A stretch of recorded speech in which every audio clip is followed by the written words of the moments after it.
अस्सलाम वालेकुम, मेरा नाम साकिब हसन है और मैं आशा भवानी कॉलेज में केमिस्ट्री का लेक्चरर हूँ। आज हम केमिस्ट्री के एक कॉन्सेप्ट मोल के बारे में पढ़ेंगे। मैं उम्मीद करता हूँ ये टॉपिक आज आपको अच्छी तरह से समझ में आ जाएगा। अगर आप केमिस्ट्री लैब में चाहें तो वहाँ पर फिजिकल बैलेंस या एनालिटिकल बैलेंस ग्राम या मिलीग्राम में मेजरमेंट करते हैं और इसी तरह इंडस्ट्रीज में ये मेजरमेंट किलोग्राम या टन में होती है, जबकि एक एटम का मास इससे कहीं ज़्यादा स्मॉल होता है। मिसाल के तौर पे हाइड्रोजन एटम का मास 1.66 एक्सपोनेंट -24 ग्राम होता है। ये मास इतना स्मॉल है कि अगर आप इसके 500, 1000 या 2000 एटम भी लेते हैं तब भी ये मास इतना नहीं बनता कि आसानी से फिजिकल बैलेंस या एनालिटिकल बैलेंस में मेजर हो सके। तो हमें एटम या मॉलिक्यूल की एक मखसूस तादाद की जरूरत थी। वो तादाद इतनी होनी चाहिए कि आसानी से फिजिकल बैलेंस या एनालिटिकल बैलेंस में मेजर हो सके। हम उस तादाद को मोल या एवोगाड्रो नंबर भी कहते हैं।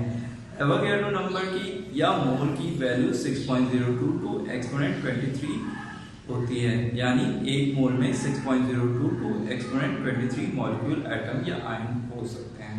ये इसी तरह है जैसे हम बाजार में सामान खरीदने जाते हैं तो उसको मुख्तलिफ क्वांटिटी या तादाद में खरीदते हैं। जैसे हम अंडे दर्जन में खरीदते हैं, यानी एक दर्जन में 12 अंडे होते हैं, 2 दर्जन में 24 अंडे होते हैं। और इसी तरह अगर आपने पेपर का रिम खरीदा है तो उसमें 500 पेपर होते हैं। और अगर आपको कोल्ड ड्रिंक पीने का शौक है तो आपने कोल्ड ड्रिंक का जो पैक खरीदा है तो उसमें 6 कैन हो सकते हैं। और इसी तरह अगर आपने एटम, मॉलिक्यूल या आयन का एक मोल लिया है तो उसमें 6.022 एक्सपोनेंट 23 मॉलिक्यूल, एटम या आयन हो सकते हैं। यही वजह है मोल को केमिस्ट का डजन भी कहा जाता है, यानी एक दर्जन में 12 आइटम होते हैं और एक मोल में 6.022 एक्सपोनेंट 23 मॉलिक्यूल, एटम, आयन या कोई भी चीजें हो सकती हैं।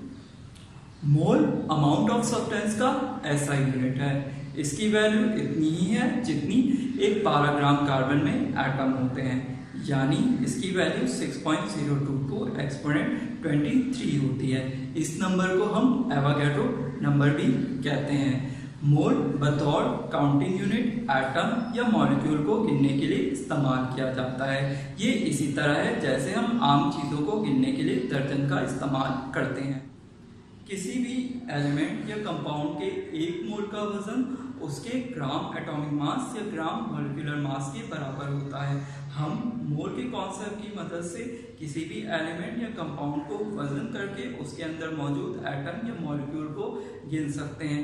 मिसाल के तौर पे अगर हमें कार्बन के 6.022 एक्सपोनेंट 23 एटम चाहिए या एक मोल एटम चाहिए तो हम 12 ग्राम कार्बन को वजन करेंगे। और इसी तरह हम सल्फर के लिए 32 ग्राम सल्फर को वजन करेंगे और इसी तरह आयरन के लिए 56 ग्राम आयरन को वजन करेंगे।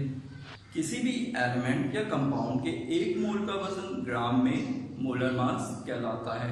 इसका यूनिट ग्राम पर मोल होता है। मोलर मास किसी भी कंपाउंड या एलिमेंट के gram atomic mass, gram molecular mass या ग्राम फार्मूला मास के बराबर होता है, यानी किसी भी कंपाउंड के एक मोलर मास के वजन के बराबर उस कंपाउंड में 6.022 एक्सपोनेंट 23 मॉलिक्यूल, एटम या पार्टिकल होंगे। मिसाल के तौर पे ऑक्सीजन का atomic mass 16 atomic mass unit होता है और इसका मोलर मास 16 ग्राम पर मोल होता है, यानी एक ऑक्सीजन एटम का मास 16 एटॉमिक मास यूनिट होता है और एक मोल ऑक्सीजन एटम का मास 16 ग्राम पर मोल होता है, या 6.022 एक्सपोनेंट 23 ऑक्सीजन के एटम का मास 16 ग्राम होगा।